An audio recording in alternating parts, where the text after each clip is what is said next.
अगर आप एक बिगिनर हैं और आप गवर्नमेंट जॉब की तैयारी कर रहे हैं, सो ये एक गलती आपको बहुत नुकसान पहुंचा सकती है। इसको बिल्कुल भी आप लोगों को नहीं करना है।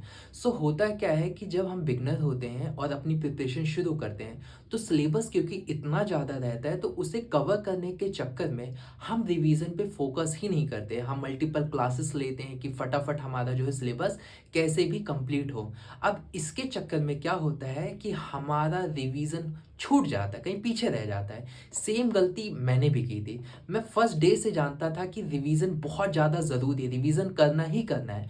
पर हुआ क्या, सिलेबस इतना था, ये सोच के मैंने क्या डिसाइड किया कि चलो अभी तो हो रहा है, बाद में देख लेंगे, हो जाएगा।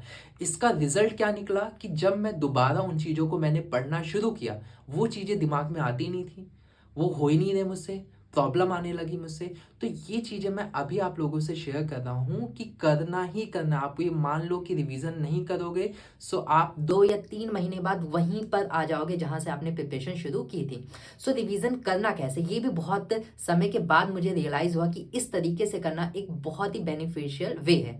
सो साइंटिस्ट क्या कहते हैं, साइकोलॉजिस्ट क्या बताते हैं कि जो कुछ भी हम पढ़ते हैं उसका 70% हिस्सा हम पिछले 24 घंटों में भूल जाते हैं। यानी पढ़ा हुआ 70% हिस्सा हमें याद ही नहीं रहेगा। आप सोचो 2 महीने बाद क्या हाल होगा।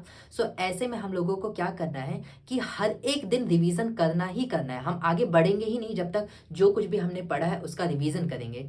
दूसरी चीज़, फिर एक हफ्ते में रिवीजन करना है। यानी मैं सैटरडे और संडे में रिवीजन करता हूँ। सो कल रिवीजन किया था, आज भी मैं रिवीजन ही कर रहा हूँ।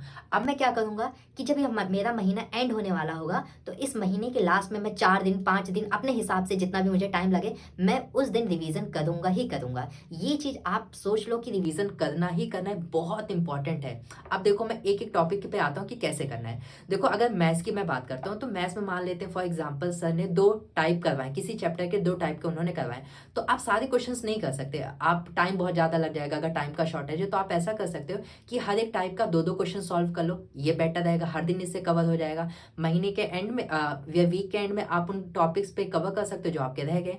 दूसरी चीज़, आप रीजनिंग में भी ऐसा कर सकते हो कि रीजनिंग में बहुत सारे लॉजिक्स लगते हैं अलग अलग चैप्टर वाइज। सो जो क्वेश्चंस आपको टफ लगते हैं या जिन क्वेश्चंस पे आप फंस जाओगे, जिनके कॉन्सेप्ट्स नए हैं, आप उन क्वेश्चंस को रिवीजन कर दो। इससे आपका पूरे 10-20 क्वेश्चन सॉल्व करने की जरूरत नहीं, केवल 1 या 2 क्वेश्चन कर लो। ऐसा मैथ्स में भी आप कर सकते हो। अब रही बात जीएस और इंग्लिश की, तो जीएस और इंग्लिश आप डेली रिवाइज कर सकते हो, इतना बहुत ज़्यादा टफ नहीं होता। मैथ्स में बहुत ज़्यादा टाइम लगता है कि सॉल्व करो कर दो क्वेश्चन, लेकिन आप जीएस और इंग्लिश को आप हर दिन रिवाइज कर सकते हो। सो मैं ये कहना चाहूँगा कि रिवीजन करो ही करो, और शेड्यूल जो मैंने बताया इस शेड्यूल को फॉलो करो, और फिर धीरे धीरे आप अपने हिसाब से शेड्यूल बना सकते हो। लेकिन रिवीजन आपको करना ही करना है, करना ही करना है, वरना आप बहुत परेशानी फेस करने वाले हो आगे।